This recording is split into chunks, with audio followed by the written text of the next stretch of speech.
तोरी पावनी प्रभु की प्रणाम। पत्नी को कोई प्रणाम करता है क्या? पर राम जी तो पहचानते ये पत्नी थोड़ी नहीं, तो मेरी माँ है। सती महारानी को माँ मान करके राम जी ने प्रणाम किया। प्रणाम, नमस्कार। सती महारानी तो आश्चर्यचकित रह गई, पत्नी को प्रणाम नहीं करेंगे, ये तो समझ गए, ये तो जान गए, पहचान गए हम। राम जी ने कहा, माता जी, पिताजी कहाँ हैं? अकेले इस जंगल में घूम रही हैं आप? अरे आप हमको पहचानी नहीं क्या? मैं राजा दशरथ का पुत्र राम।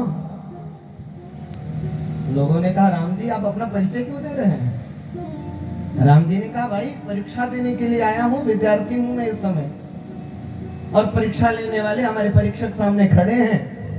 इनके सामने आएंगे तो बताना पड़ेगा ना, पिता का नाम फला है, हमारा नाम फला है, अनुक्रमांक कितना है, ये सारी बातें बतानी पड़ती ना। इसलिए हाथ जोड़ करके कह रहा हूँ, माता जी मेरा नाम राम है और मेरे पिता का नाम राजा दशरथ है। आप बताओ जल्दी से, पिताजी कहाँ है? महाराज शंकर जी कहाँ है? शंकर जी कहाँ है? जैसे ही इतना प्रश्न किया, माता जी तो सब समझ गई। ऐसी स्थिति में कोई बोल पाएगा कुछ? मैया तुरंत कदम आगे बढ़ाती है। जैसे ही आगे बढ़ी तो जिधर देखे उधर राम लक्ष्मण सीता सब दिखाई पड़ा। राम जी पीछे पड़ गए। किसी ने कहा, राम जी जो आपको नहीं मानता ऐसे ही पीछे पड़ जाते हो क्या? सकते आप जब तक वो आपको मान ना ले। राम जी ने कहा, ऐसा नहीं, सबके पीछे नहीं पड़ता। फिर किसके पीछे पड़ते हैं? बोले, जिनका संबंध शिव जैसे सदगुरु से होता है उनके पीछे पड़ता हूं, और तब तक पढ़ता हूं जब तक वो हमें स्वीकार नहीं कर लेता। अगर हम उनके पीछे पढ़ करके स्वीकार ना करा दे तो सदगुरु की महिमा क्या रहेगी? शिव जैसे सदगुरु जिसके जीवन में है उसके पीछे पढ़ करके मैं दिखाता हूं, हाँ मैं राम हूं, मैं भगवान हूं, मुझे मानो, मुझे जानो अगर जानने के लिए है। माता सती आंखें मूंद लेती हैं, आंखें बंद कर लेती हैं। जब देखती, जिधर देखती उधर राम लक्ष्मण सीता दिखाई पड़ते, आंख बंद की हैं। और अभिमानी व्यक्ति की स्थिति यही होती है, ये कभी भी स्वीकार नहीं कर पाते अपनी बात। हाँ, स्वीकार नहीं कर पाते हैं। आज ये इस तरह से आंख बंद करके निकली हैं। ऐसे ही अभिमानी व्यक्ति, एक अभिमानी व्यक्ति था, बड़ा अभिमानी था, तो दो व्यक्ति झगड़ रहे थे। उसमें से एक बड़ा अभिमानी कहता, मारेंगे तुम्हारे 64 दांत टूट जाएंगे। तो तीसरा दूर खड़ा आदमी कहता है, खबरदार, 64 कैसे टूटेंगे? दांत तो 32 ही होते हैं। तो पहला व्यक्ति बड़ा अभिमानी था, वो अपनी बात को गलत ठहरा नहीं सकता था। उसने कहा, मुझे मालूम था कि हम दोनों के झगड़े में तुम तीसरी जरूर आओगे, इसलिए 32 तुम्हारा और 32 इसका, दोनों मिला के 64 टूटेंगे। तो ये दुनिया की स्थिति है अभिमानी लोगों की। अभिमानी व्यक्ति के सामने जब कभी उसकी बात गलत ठहर जाती तो ये क्या कहता है? वो ये नहीं कहता कि हाँ गलती हो गई हमसे, वो कहता ठीक है, आज के बाद ये चर्चा दोबारा नहीं करना, क्योंकि उसको ठेस लगती है बार बार, वो बहुत दुखी हो जाता है, क्योंकि अभिमान में था ना, बड़ा बुद्धिमान समझ रहा था अपने आप को, और बात गलत ठहर गई, कैसे स्वीकार करे? वो उसका अभिमान उसे रोकता है, ये नहीं स्वीकार मत करो, चर्चा ही यही रुकवा दो। बोले ठीक है, गलती हो गई, अब नहीं बोलना बाजी के बारे। ऐसे ही होता है कि नहीं? अगर वो गलत भी बोल जाए तो झगड़ जाएंगे, पर स्वीकार नहीं करेंगे कि हम गलत हैं। हाँ, लड़ाई करो तो करो, पर वो अपनी बात रखेंगे कि हम ही सही। अहम ब्रह्मास्मि एको हम द्वितीयो नास्ति, एक मैं हूं और कोई नहीं है इस दुनिया में। ये स्थिति होती है। माता सती वहां से निकली, आने लगी भोलेनाथ के पास, तो भोले बाबा ने दूर से सती महारानी को देखा, तो दूर से देखते ही भोलेनाथ कहते हैं, अरे सती कैसी हो? सब कुशल है ना? गई समीप महेश तम, हंस पूछी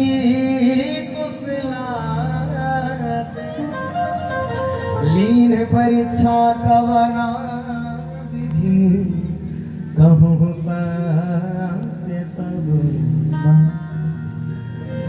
गई समीप महेश तम। जैसे ही गई है सती महारानी तो उनकी कुशलता पूछते हैं। लोगों ने कहा कि भोलेनाथ सती महारानी की कुशलता में आपको संशय क्यों हो गया? भोले बाबा ने कहा कि राम की परीक्षा लेने के लिए जो आगे बढ़ जाए उसकी कुशलता में हमें संदेह हो जाता है। पर ब्रह्म की परीक्षा लेने गए थे तो थोड़ा बहुत संदेह तो हो गए। अच्छा चलो छोड़ो।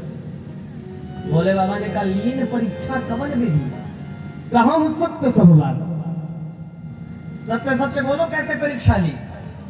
एक आदमी आया और आकर के कहता है कि भोले बाबा का टोन बदल गया बोलने वाला। ये कैसे बोलते हैं? कोई अपने पत्नी से जाकर के कहे सुनो सच सच बताना ये कह रहे ऐसे कैसे हो, तो इसका मतलब वो उसकी पत्नी हमेशा झूठ बोलती होगी, इसीलिए पूछा जा रहा है कि सच सच बताना, है कि नहीं? जो हमेशा झूठ बोलता हो उसी से तो कहा जाता है नहीं सच बोलना झूठ नहीं बोलना। तो क्या सती महारानी आज तक झूठ बोलते आई हैं? जो आज भोले बाबा इस तरह से कह रहे हैं कि कहूं सत्य सब बात, सत्य सत्य बताना। अविश्वास जताने का कारण क्या है? आज जब सती महारानी अपने पतिव्रता धर्म और सतीत्व के बल पर पूरी दुनिया में उनका नाम ही सती इसीलिए पड़ा है सबसे ज्यादा क्योंकि वो सतीत्व को हमेशा रक्षा की है सतीत्व की, और उनके ऊपर इस तरह संदेह भोलेनाथ का दिखाई पड़े ये अच्छा थोड़ी लगता है। अरे संदेह करना उनका गलत तो ठीक है वो की राम पर भोले बाबा ने ऐसा क्यों किया? भोले बाबा ने राम के प्रति अपनी निष्ठा दिखाई है। भोले बाबा ने कहा कि जो मेरे राम पर विश्वास नहीं करता मैं उसके ऊपर विश्वास नहीं करता। ये राम की परीक्षा लेने के लिए गई थी, उनके ऊपर विश्वास नहीं किया, इसलिए हम कहते हैं कहो सत्य सब बात बताओ, सच झूठ नहीं बोलना, सच सच कुछ नहीं। आज भोले बाबा ने जैसे ही कहा तो सती महारानी से पहली बार कहा सच सच बताना, और पहली बार सती महारानी झूठ बोल दी। क्या कहती है?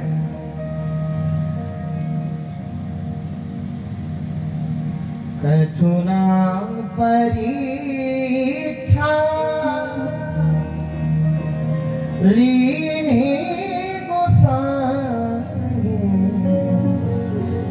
कीना प्रणाम तुम्हारी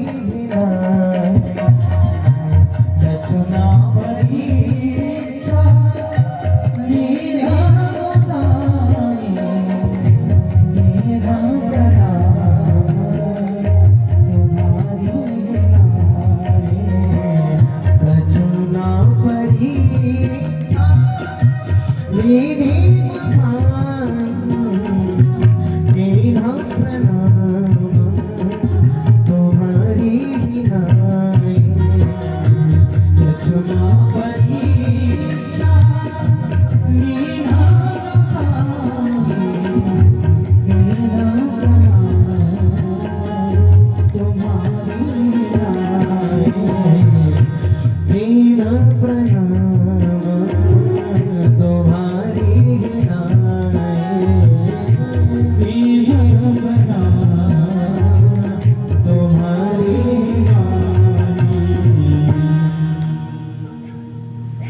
कछुना परीक्षा लीनी गोसाई कीन प्रणाम तुम्हारी नहीं। हे प्रभु हमने कोई परीक्षा नहीं ली है, हम तो प्रणाम कर लिए आपकी तरह। भोले बाबा ने कहा अगर हमारी तरह प्रणाम करना था तो गई क्यों थी अकेले, हमारे साथ ही प्रणाम करनी थी। भोले बाबा ध्यान लगाते हैं। तब शंकर देखो थरी ध्यान सती जो कीन चरित्र समझा। जैसे ही ध्यान लगा करके देखे तो सारा चरित्र दिखाई पड़ा, और जिसमें माता सीता का रूप दिखाई पड़ा। भोले बाबा ने कहा सीता तो मेरी माँ है, और सती पत्नी थी, और पत्नी तब तक थी जब तक ये सीता का रूप धारण नहीं किया कि, और जब ये सीता का रूप एक बार धारण कर ली तब आज के बाद ये मेरी पत्नी कभी नहीं बनेगी, अब तो ये मेरी माँ के समान है। संकल्प ले लिया उसी समय। संकल्प क्या लिया? आज प्रण लेते हैं प्रभु। भोले बाबा ने कहा यही तन सती ही भेंट मुहे। आज के बाद इस शरीर से सती का भेंट नहीं होगा। आकाशवाणी होगी। धन्य है भोलेनाथ का, आपने ये प्रण लेकर के भगवत निष्ठा का बड़ा सुंदर परिचय दिया है, भगवत दृढ़ता का बड़ा सुंदर परिचय दिया। सती महारानी ने कहा प्रभु कौन सा प्रण ले लिया आपने? भोले बाबा ने कहा कि अगर झूठ कहूंगा तो अधर्म होगा, नहीं असत्य समपातक पुंजा, इससे बड़ा कोई पाप नहीं है झूठ बोलने से बढ़ करके। और सत्य बोलूंगा तो सती के प्राण निकल जाएंगे। इतना बड़ा विरह, इतना बड़ा वियोग कैसे सहन कर पाएंगे। भोले बाबा ने राम कथा सुनाना था। राम कथा सुनाते सुनाते पहुंच गए कैलाश पर्वत। कैलाश पर्वत पर जाकर के भूत भवन भोलेनाथ विराजमान हुए और समाधि लग गई। जैसे ही समाधि लगी तो साधारण समाधि नहीं है, खूब लंबी समाधि लगी। सती महारानी एक दिन बैठे बैठे विचार करने लगी, लगता है भोलेनाथ ने हमारा त्याग कर दिया है। एक नारी के लिए इस जीवन का सबसे बड़ा दुख वही होता है जब उसका विछोह उसके पति से होता है, चाहे उसके प्राण निकलते हो या वो पति त्याग करता हो उसका। दोनों स्थिति में नारी बहुत दुखी होती है। उससे बड़ा दुख उसे जीवन में कभी नहीं मिलता। एक भक्त के लिए जिस तरह से उसका इष्ट होता है, उसी तरह से एक पत्नी के लिए उसका पति होता है। एक भक्त होता है पूरी दुनिया के सभी देवी देवताओं का सम्मान करता है, पर इष्ट कोई एक होता है। उसी तरह से पत्नी संबंध सभी के साथ निभाती है, चाहे वह जेठ का हो या देवर का हो, देवरानी का हो, जेठानी का हो, सासू का हो, ससुर का हो, माता पिता का हो, भाई बंधु का हो, बहन का हो, भांजी भांजा भतीजा कोई भी हो। पर बात जब पति की आती है तो वो इष्ट देवता की तरह होता है जिसे सब कुछ बता सकती है, अपने जीवन की सारी स्थिति परिस्थिति से अवगत करा सकती है। वो सिर्फ और सिर्फ पति होता है। वो बेटा भी नहीं हो सकता, वो बिटिया भी नहीं हो सकती, वो मां भी नहीं हो सकती जितना पति से वो बोल सकती। एक कन्या जब विवाहित हो करके, विवाह करके अपने मायके को छोड़ करके जब ससुराल की तरफ अपने कदम को आगे बढ़ाती है तो उसकी सबसे बड़ी श्रद्धा और उसके जीवन में, उसके मन में सबसे बड़ा विश्वास यदि किसी के प्रति होता है तो उसके पति के प्रति होता है। और जिस पति के रहते, पति के कारण ही उसका सारा का सारा जीवन है, और मालूम पड़े वो पति त्याग दिया हो तो कितना कष्ट होगा। वैसे भी नारियों से ज्यादा समर्पण किसी के जीवन में होता नहीं। पति का कुछ भी नहीं छिनता, पर नारी का बहुत कुछ छिन जाता है जीवन, बहुत कुछ छूटता है उससे, बहुत कुछ त्याग करती है एक नारी। और इतना त्याग करती है कि उसका अपना स्वयं का कुछ नहीं होता। एक नारी का अपना कुछ नहीं होता, स्वयं का क्या है एक नारी का, एक परिचय भी अपना नहीं होता उसका। कानून। हाँ, जन्म लेती है तो लोग कहते हैं उसकी बिटिया है, उनकी बिटिया है, और बड़ी होती है तो कई लोग कहते हैं उनकी बहन है या उनकी बेटी है। विवाह करके जाते हैं तो लोग कहते हैं उनकी बहू है या उनकी पत्नी है।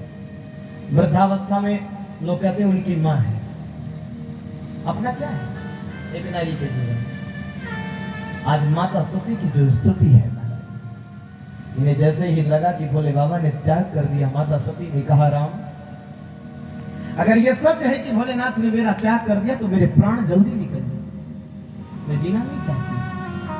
जीवित रहकर के क्या करूंगी जब पति त्याग कर दिया हो, पति ने छोड़ दिया हो, तो इस दुनिया में रहना क्यों है, जीना क्यों है?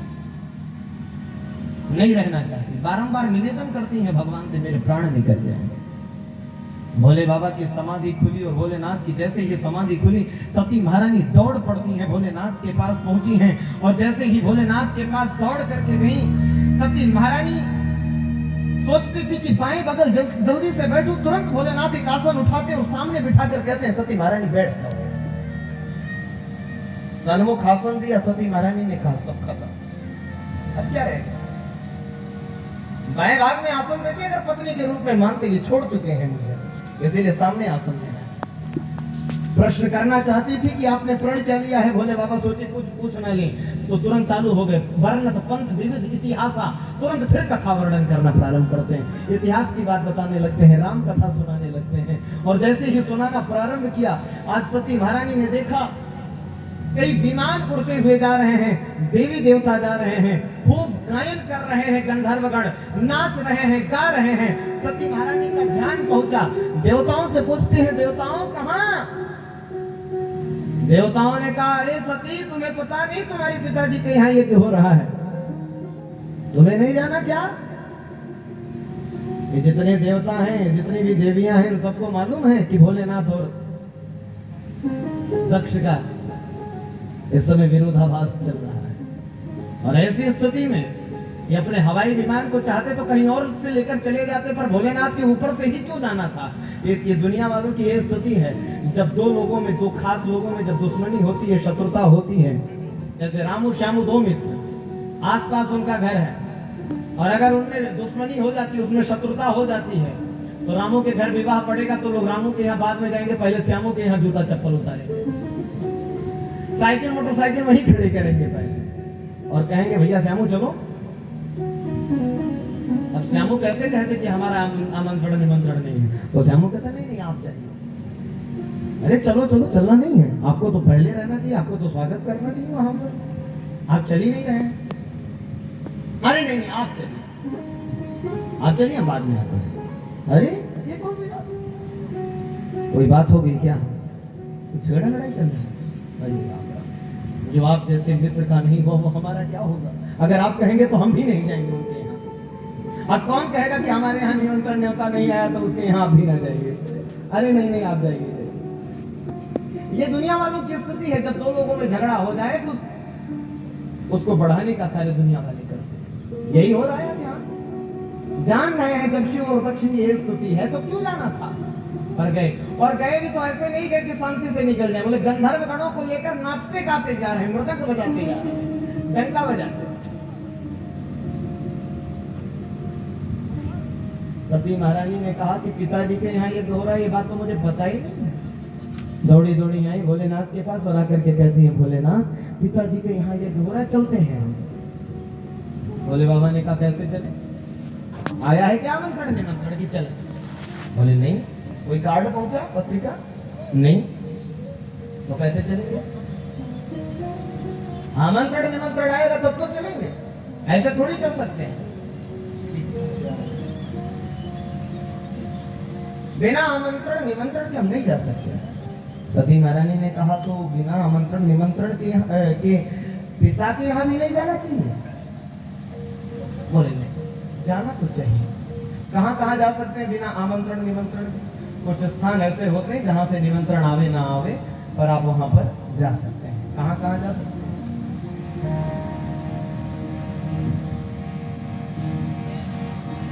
यद्यपि मित्र प्रभु पितु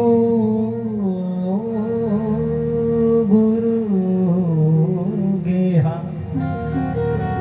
जाए अबिनो बो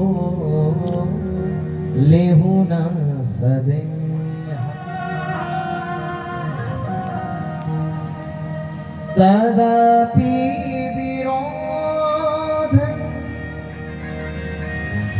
मान जहाँ को, तहाँ गए कल्याण।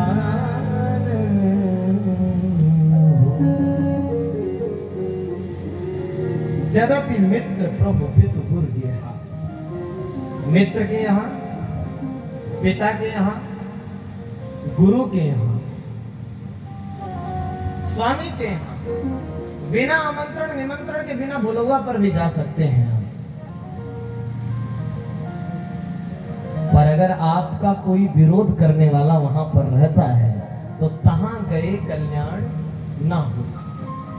जाओ पर ये देख करके जाना कि आपका कोई विरोध करता है या नहीं। आवत ही हर्षे नहीं नैनन नहीं सने, का घर कबो न जाइए चाहे कंचन बरसे में। आशीर्वाद दीजिए, आप लोगों को क्या आशीर्वाद देंगे।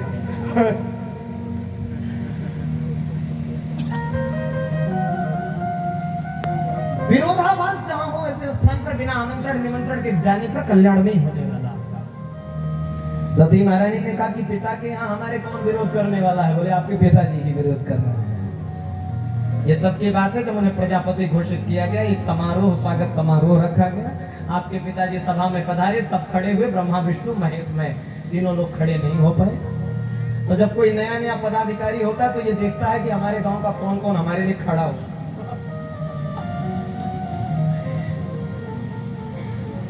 कौन कौन हमारे सम्मान में नहीं खड़े हो रहे तो बताएंगे नहीं। ऐसी स्थिति होती कि नहीं, कौन कौन हमारा सम्मान किया नहीं किया, नहीं किया तब इनको देखा जाएगा। यही स्थिति है। दक्ष ने भी चारों तरफ ऐसे देखा कि कौन कौन खड़ा हुआ, तो देखा ब्रह्मा विष्णु महेश ने। तो ब्रह्मा तो ठीक है पिताजी हैं, विष्णु दादाजी मान लेते हैं, और ये महेश क्यों नहीं खड़ा हुआ? मरकट लोचन, बंदर जैसा चेहरा लेकर, आंख लेकर के ये खड़ा नहीं हुआ। हाँ, ये मैं नहीं कहता, ये शास्त्र कहते मरकट लोचन कहा है। ऐसे चारों तरफ देखता, लोग भी देखने लगे कि किसको बोल रहे हैं। कहता है अगर किसी सभ्य समाज में एक अशिष्ट व्यक्ति, एक असभ्य व्यक्ति आ जाता है तो वो सभा की शोभा को समाप्त कर देता है। लोगों ने कहा आखिर कौन सभा की शोभा को समाप्त कर रहा है? ध्यान लगाया, इधर उधर देखा, अरे इधर उधर क्या देखो, ये बैठा है महेश, इधर देखो। हाँ, जैसे ही दिखाए पूरी सभा अचंभित रह गई। भोलेनाथ भी अचंभित रह गए कि नहीं, तो हमसे क्या नाराजगी हो। बोले सब खड़े हुए, इसको भी खड़ा होना चाहिए, कम से कम अपने ससुर जी का स्वागत तो करना चाहिए इसे। दुर्भाग्य था मेरी बिटिया का जैसे विवाह। इतना बोलने लगे तो महाराज महेश रुद्रगणों में और इनके यहाँ ब्राह्मणों में सब में झगड़ा युद्ध चलने लगा। बात विवाद बढ़ गई, इतना तक आ गए कि उधर से ऋषियों ने कहा कि ठीक है जाओ, जितने भी रुद्रगण होंगे पाखंडी हो जाएंगे। तो रुद्रगणों ने कहा ठीक है, हम पाखंडी हो जाएंगे तो सर्वभक्षा ध्वजा वृत्ति, जितने भी ब्राह्मण होंगे ये सारे के सारे दरिद्र हो जाएंगे, भीख मांग के खाएंगे, इसी से इनका पेट भरेगा। अच्छा, ये ब्राह्मणों को श्राप कई जगह मिला है, हम आपको बता देते। दरिद्रता का जो श्राप है ये ब्राह्मणों को एक नहीं अनेक जगह से मिला है। माता सीता ने भी ब्राह्मणों को श्राप दिया, महारानी लक्ष्मी ने, माता लक्ष्मी ने भी ब्राह्मणों को श्राप दिया। इन्होंने तो श्राप दे ही दिया रुद्रगणों ने। अच्छा, किसी ने कहा महाराज इतना श्राप मिलने के बाद भी कई ब्राह्मणों को हमने देखा जिनके अंदर दरिद्रता की भावना नहीं होती है, ये कैसे हो सकता है? बोले जैसे कोई महामारी आती है या कोई ऐसा रोग आता है जो सबके ऊपर होने वाला होता है, तो ऐसी स्थिति में एक वैक्सीन बनाया जाता है और वो वैक्सीन जिसको लगा दिया जाता है, वैक्सीनेटेड हो जाता है, वो उस रोग से बच जाता है, ग्रसित नहीं होता। उसी तरह से ब्राह्मणों को श्राप मिला है कि ये दरिद्र होंगे, पर जो ब्राह्मण राम के नाम की वैक्सीन से वैक्सीनेटेड हो जाता है उसके जीवन में इस श्राप का कोई प्रभाव ही नहीं रहता। इसलिए राम का नाम सदैव लेना चाहिए। और गायत्री मंत्र का जप करने वाला त्रिकाल संध्या नहीं हो पाता, अगर एक समय भी संध्या करने वाला ब्राह्मण है तो उसके ऊपर ये श्राप का प्रभाव कभी नहीं रहता। वरना ब्राह्मण को श्राप लगा है तो दरिद्रता की भावना नहीं समाप्त होगी, वो तो रहेगा। तो वैक्सीन से वैक्सीनेटेड हो जाइए। जिस तरह से कोविड-19 से बचने के लिए कोवैक्सीन, कोविशील्ड, पता नहीं क्या क्या लगवाते रहे, उसी तरह से इसके लिए भी व्यवस्था बना करके रखिए। गायत्री मंत्र का जप, संध्या का तो आज के समय धीरे धीरे विधान ही समाप्त हो जा रहा है। और कितने ब्राह्मण पुत्र ऐसे हैं जिनको गायत्री मंत्र आता नहीं है, और गायत्री मंत्र नहीं आता, उनसे पूछा जाए संध्या का मतलब जानते? बोले संध्या तो संध्या में होती है, शाम को रोज संध्या हो जाती है। बोले संध्या होती नहीं, संध्या करनी पड़ती है। ब्राह्मण का कर्म है संध्या करना, और संध्या प्रातः में, मध्याह्न में और सायंकालीन वेला में, तीनों समय होती है, करी जाती है, ये होती है संध्या। राम का नाम लेने से आपके ऊपर दरिद्रता के श्राप का प्रभाव। इतना श्राप दे रहे थे, भोलेनाथ ने कहा कि ये सभा तो स्वागत समारोह, स्वागत की सभा लगी थी, ये तो श्राप सभा हो गई। हाथ जोड़ करके लेकर के निकलते हैं, और यही लक्षण होता है, ज्यादा जो प्रभावशाली और विवेकी होता है वो यही करता है। भोले बाबा चाहते तो तीसरा नेत्र खोल करके भस्म नहीं कर देते तुरंत दक्ष को, पर क्रोध की अग्नि को पीने वाला व्यक्ति भी बड़ा विवेकी होता है, बड़ा ज्ञानी होता है, और ऐसा होना आवश्यक है। क्रोध को लेकर हमेशा चलने वाला व्यक्ति जीवन में सुखी नहीं रह पाता। क्रोध घर को बनाने के लिए करना चाहिए, घर को तोड़ने के लिए नहीं करना चाहिए, घर को जलाने के लिए नहीं करना चाहिए। रामचरितमानस में आप आगे श्रवण करेंगे, राजा जनक जैसे महान ज्ञानी भी क्रोध किए हैं। और कब किए हैं? जब कोई भी धनुष नहीं उठा पाया और राम जी उठ नहीं रहे थे, तो उस समय वर्णन आता है, बोले वचन रोष जन साने। उस समय राजा जनक भी क्रोधित हो गए, पर राजा जनक के क्रोध का परिणाम ये रहा कि दोनों लोगों का मिलन हो गया, राम और सीता का मिलन हो गया, ये प्रभाव रह गया। घर को तोड़ने नहीं बल्कि घर को जोड़ने के लिए क्रोध होना चाहिए। एक क्रोध अनुशासन के लिए होता है और एक क्रोध घर को मिटाने के लिए होता है, घर को जलाने के लिए होता है। क्रोध गलत नहीं है, पर कौन सा क्रोध कर रहे हैं, बनाने वाला या जलाने वाला, इसको आपको ध्यान देना होगा।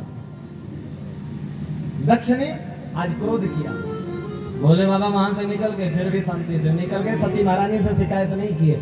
आज के अगर होते ये दूल्हा लोग, दूल्हे लोग, दामाद जी लोग, तो ये क्या करते, लौट करके आते और आकर अपने पत्नी को पहले डांटते, तुम्हारे पिता ने ऐसा कहा, तुम्हारे भाई ने ऐसा कहा, वहां पर स्वागत सम्मान नहीं हुआ, क्या सम्मान हुआ हमारा? खबरदार आज के बाद दोबारा कहा अपने मायके ले जाने के लिए, हम नहीं जाएंगे, तुम जाओ। और धन्य है भोलेनाथ, कुछ नहीं कहते हैं सती महारानी से, कुछ भी नहीं, मालूम ही नहीं सती महारानी को कि ऐसा कुछ हुआ है। आज जब ऐसी स्थिति है तब बता रहे हैं।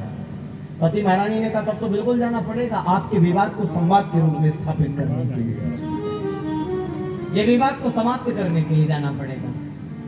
और आगे निकल पड़ी सती महारानी। जब आगे निकलती है तो भोले बाबा ने कहा ठीक है, वही है सोई जो राम रचि रखा, जो राम जी चाहते हैं वही होना है, इनको कितना रोके। सती महारानी निकली और जैसे ही सती महारानी वहां पर पहुंचती हैं तो इनकी सारी जितनी बहनें हैं सब दौड़ पड़ी। हाँ, दौड़ करके आती हैं और वर्णन आता है कि सादर भाले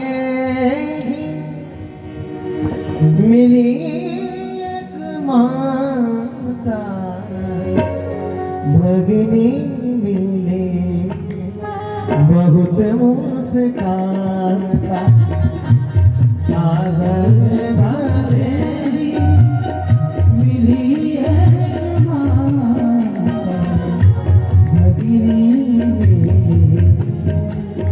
बहुत मुस्काता, सादर भाले मिली एक माता, भगिनी मिले बहुत मुस्काता, सादर भाले मिली एक माता, भगिनी मिले बहुत मुस्काता। श्री राम जय राम, जय जय राम, श्री राम जय राम, जय जय राम।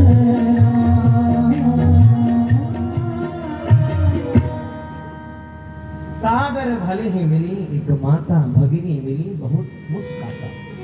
जितनी बहनें थी सबने देखा और दौड़ करके आई और तुरंत सती महारानी का उपहास करने लगे।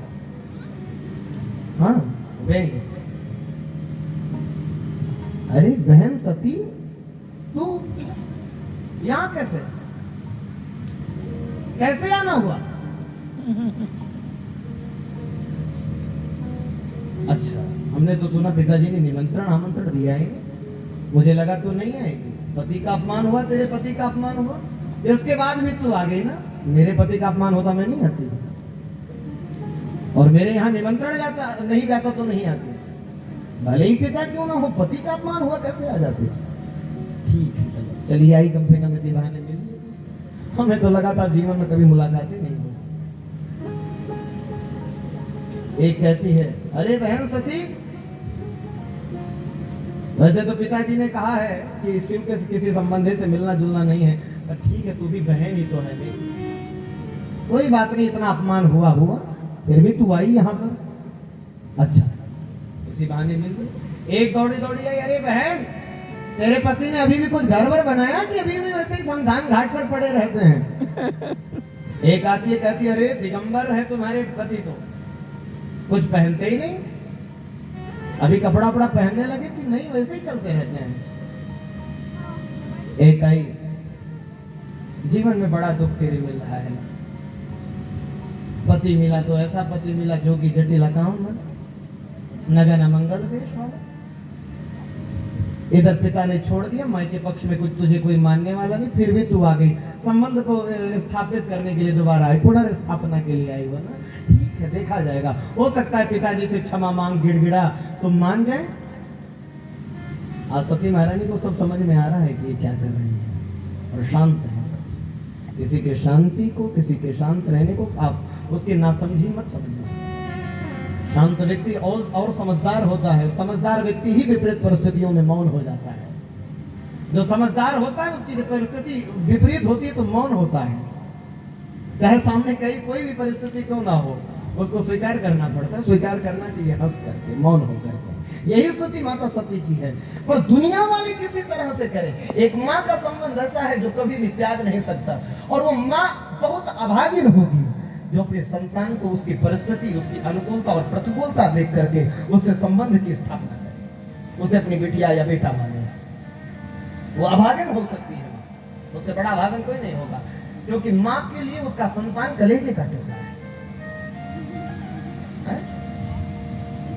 जैसे कि माँ ने देखा, सती की माँ ने दौड़ पड़े।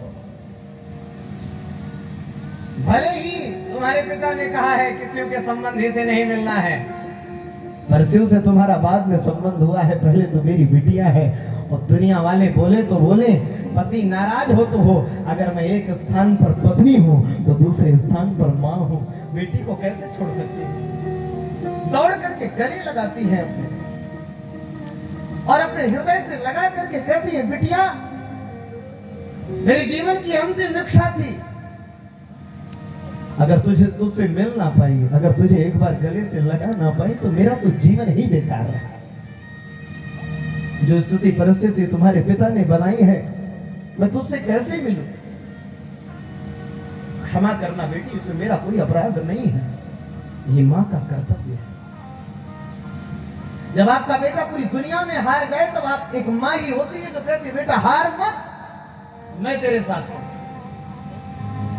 दुनिया वाले तेरा विरोध कर रहे हैं, दुनिया वाले तुझे समझ नहीं रहे हैं, दुनिया वाले तुझे स्वीकार नहीं कर रहे हैं, दुनिया वाले तुझे अपराधी घोषित कर रहे हैं, पर तू अपनी माँ की नजर में सबसे अच्छा और सबसे महान इंसान है, और मैं तेरे साथ खड़ी हूं। अगर इतना विश्वास एक माँ अपने बेटे को दिला देती है तो वो बेटा दुनिया के किसी भी स्तर पर पहुंच सकता है, इसमें कोई संशय नहीं है। ये माँ की महिमा है। माँ के बल को कमजोर मत मानना। माँ नोटों की गड्डियां हाथ से उठा करके अगर दे तो वो सबसे बड़ा बल नहीं होता।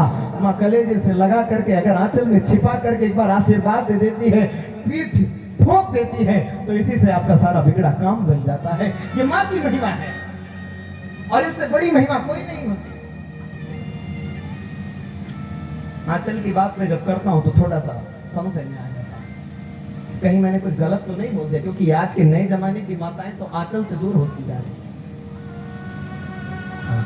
इनके लिए आंचल का क्या महत्व? जो नए जमाने की माताएं निकल रही हैं जीन्स पैंट पहनने वाली, बड़े बड़े शहरों में जाकर के साड़ी पहनने ही नहीं चाहती, इनके लिए आंचल का क्या महत्व है? आंचल का जितना महत्व है उतना किसी भी चीज का नहीं है एक स्त्री के लिए। ये आंचल, इसको संभाल कर रखना चाहिए, इससे बड़ी चीज कोई नहीं है, इससे बड़ा आभूषण एक नारी के लिए कोई नहीं है। एक छोटा सा बालक जब कहीं डर जाता है और डर के दौड़ता दौड़ता जब अपने घर की तरफ बढ़ता है, और दौड़ करके जैसे ही माँ से जाकर लिपट जाता है, उसकी आंचल में छिप जाता है, तो वो आंचल एक दीवार बन करके उसके डर को दूर भगाने का कार्य करती है। ये आंचल की महिमा है। एक रोते हुए बालक की उसके आंखों के आंसुओं को पोंछने का कार्य आंचल करती है। प्रेम रस भी है इस आंचल में। जब एक पति कहीं थक करके आता है और उस पति के पसीने को पोंछती है, तो सिर्फ पसीने को नहीं बल्कि उसके थकान को दूर कर देती है ये आंचल। इसकी इतनी महिमा है। और सिर्फ पुत्र और पति तक ये आंचल की महिमा नहीं है।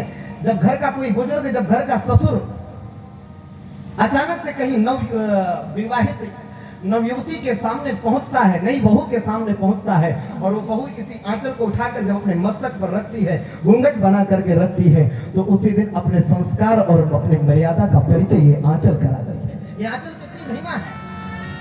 सजना नहीं चाहिए एक नारी को, पर लोग ज्यादा पढ़े लिखे और पाश्चात्य संस्कृति में डूब रहे लोग, उन्हें आंचल की महिमा, आंचल का क्या महत्व पता है।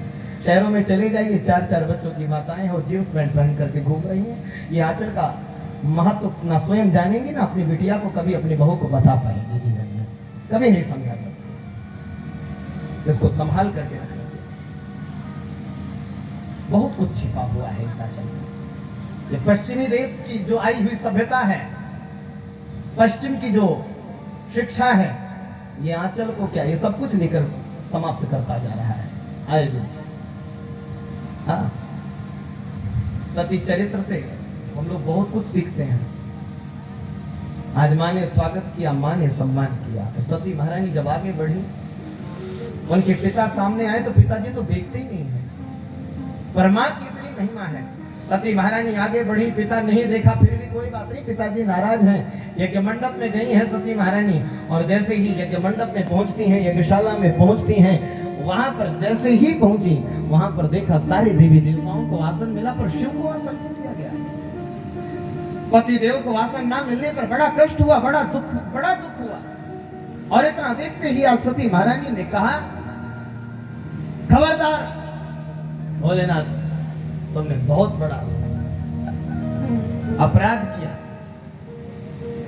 जो ऐसे दुष्ट ससुर को कोई दंड नहीं दिया, इतना बड़ा अपमान ये कर सकता है? जिस शिव के बिना कोई यज्ञ पूर्ण नहीं होता, उस शिव का इतना बड़ा अपमान कर दिया गया, आपका इतना बड़ा अपमान कर दिया गया, और आप इसको छोड़ते चले जा रहे हैं। आप छोड़ सकते हैं, पर ये नहीं छोड़ सकती बेटी। आज सती महारानी ने योगाग्नि प्रकट की, और योगाग्नि प्रकट करके वर्णन आता है कि सुनहु सभासद सकल मुनिंद